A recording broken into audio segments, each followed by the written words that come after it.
ஸ்ரீ மீனாட்சி இந்த YouTube channel நண்பர்களுக்கும் நேர்களுக்கும் இனிய வணக்கம். இந்த நாள் இனிய நாளாக அமையட்டும்.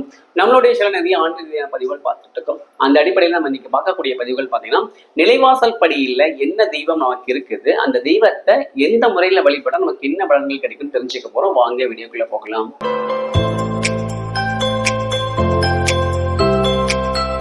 அஞ்சு முகம் தோன்றில் ஆறுமுகம் தோன்றும், வெஞ்சவர் நெஞ்சில் வேல் தோன்றும், நெஞ்சில் ஒரு கால் நினைக்க எதிர்காலம் தோன்றும், முருகாசனம் கந்தாசனம் இருபது முன், திருச்சிற்றம்பலம் தெல்லையம்பலம். பொதுவாகவே நிலைவாசல் படி அப்படின்றது நம்ம வீட்டுக்கு ரொம்ப முக்கியமான ஒரு படி. அந்த நிலைவாசல் படியில மேல் பகுதியில் மகாலட்சுமி தாயார் கூடியிருப்பாங்க. நிலைவாசல் படியில நம்மளுடைய குலதெய்வம் கூடியிருக்குன்னு சொல்லுவாங்க. அதனாலதான் அந்த காலத்துல பெரியவங்க சொல்லி வச்சாங்க, நிலைவாசல் படியிலிருந்து எதுவும் கொடுக்கவும் கூடாது, வாங்கவும் கூடாது. நிலைவாசல் படி அந்த கதவோட தாப்பால கிழக்க கூடாது நிறைய சொல்லி வச்சிருப்பாங்க. நிலைவாசல் படியை தலை வச்சு படுக்கக்கூடாது அப்படின்னு சொல்லி வச்சிருப்பாங்க. ஏன்னா நிலைவாசல் படியில உங்க குலதெய்வம் நிரந்தரமாக வாசம் செய்யும். நீங்க எந்த வீட்டுல வேணாலும் இருக்கலாம், சொந்த வீட்டுல இருக்கலாம், ஒத்திக்கி இருக்கலாம், வாடகைக்கு இருக்கலாம், எந்த வீட்டுல நீங்க இருந்தாலும் அங்க உங்க குலதெய்வம் உங்க வீட்டு வாசல்ல குடியிருக்கும். சரி, இது எப்படி வழிபாடு செய்யலாம் அப்படின்னு கேட்டீங்கன்னா, நிலைவாசல் படியை பொறுத்த வரைக்கும் வெள்ளிக்கிழமை அல்லது வியாழக்கிழமை அந்த படியை சுத்தப்படுத்திட்டு அந்த நிலைவாசல் மேல் பகுதி இருக்கு இல்லையா, கதவோட மேல் பகுதி நிலைவாசல் பகுதியில நல்லா சுத்தப்படுத்தி தண்ணி வச்சு தொடச்சிட்டு சந்திரங்கம் வச்சு அலங்காரம் பண்ணிட்டு அதோட மையப்பகுதியில் சின்ன ஒரு ஆணி அடிச்சு அது கொஞ்சம் பூ வச்சுக்கோங்க. அதே மாதிரி கீழ்ப்பகுதியில் நிலைவாசல் படியோட கீழ்ப்பகுதியில் ரெண்டு பக்கம் நல்லா அலசி விட்டுட்டு அந்த நிலைக்கதவு அந்த மரக்கதவு இருக்குல்லையா, அதையும் கழுவிட்டு அதையும் சந்திரகம் வச்சு அலங்காரம் பண்ணிட்டு வாசப்படியில் ரெண்டு பக்கம் காவி போட்டுட்டு நடுவுல மையப்பகுதியில ஸ்வஸ்திக் போடுங்க. மஞ்சளால விநாயகர் சொல்லி ஸ்வஸ்திக் போட்டுட்டு அதுல பூ வச்சுட்டு ரெண்டு நிலைவாசல் படிக்கும் கட்டாயம் பூ வைக்கணும். பூ வச்சுட்டு வீட்டுக்குள்ள விளக்கேற்றி சாமி கும்பிட்டுட்டு முடிஞ்சா நிலைவாசல் படிக்க விளக்கேற்றலாம்.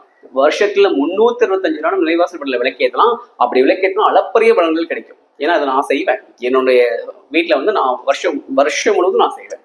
சாயங்காலம் பூஜை பண்ணும்போது வீட்டுல எப்படி சாமியோட விளக்கேற்று அதே மாதிரி நிலைவாசல் வழி விளக்கேற்று இந்த அனுபவபூர்வமான உண்மை தான் நான் பகிர்ந்துக்கிறேன். நான் செய்வேன், அதனால உங்ககிட்ட சொல்றேன். நிலைவாசல் படியில 2 விளக்குகள் ஏற்றிட்டு நீங்க பூஜையை ஆரம்பிக்கலாம். பூஜையை ஆரம்பிச்சு பூஜை முடிக்கும் போது ஊதுபத்தி சாம்பிடலாம் உள்ளேலாம் அப்படி காமிக்கும். அதே மாதிரி மேல நிலைவாசல் படிக்கு மேலையும் சரி, நிலைவாசல் படிக்கு கீழையும் சரி, மையப்பகுதியிலையும் காமிச்சிட்டு உங்க குலதெய்வத்தை மனசார வேண்டிட்டு இந்த பூஜையை முடிச்சிங்கன்னா இதை தொடர்ந்து ஒரு 48 நாள் செஞ்சு பாருங்க. உங்களுக்கு ஒரு மாற்றம் கிடைக்கும். ஏன்னா உங்க குலதெய்வம் நிலைவாசல் படியில இருக்கும். அந்த தெய்வம் நினைக்குமா, என் பிள்ளை எப்ப என்னை கூப்பிடுவான், என் பிள்ளை எப்ப என்னை கும்பிடுவான் உங்க தெய்வம் நினைக்குமா.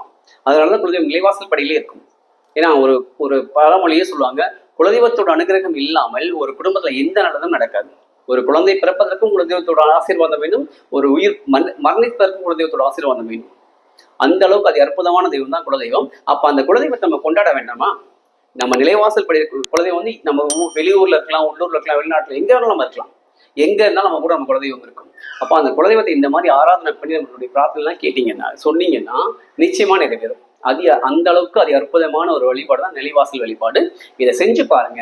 ஒரு 48 நாள் செய்யுங்க, உங்களுக்கு ஒரு மாற்றம் தெரியும். அதை தொடர்ந்து செய்யும் போது இன்னும் நிறைய மாற்றங்கள் தெரியும். இதை செஞ்சுட்டு உங்களுடைய குலதெய்வத்தில் என்னெல்லாம் வரங்கள் வேணுமோ கேட்டு வாங்கி வாழ்க்கையை வளமா மீனாட்சி யூடியூப் சேனல் சப்ஸ்கிரைப் பண்ணிக்கோங்க, லைக் பண்ணுங்க, கமெண்ட் பண்ணுங்க, ஷேர் பண்ணுங்க. மறக்காம பக்கத்துடைய பெல் ஐக்கனை கிளிக் பண்ணிக்கோங்க. அப்பதான் நாங்கள் அடுத்தடுத்து போடக்கூடிய வீடியோஸ் உங்களுக்கு வரும். அடுத்த நல்ல பதிவில் உங்களை சந்திக்கலாம். அது வரைக்கும் உங்களிடம் விடைபெறுவது முருகனடிமை ஸ்ரீ மீனாட்சி மைந்தன்.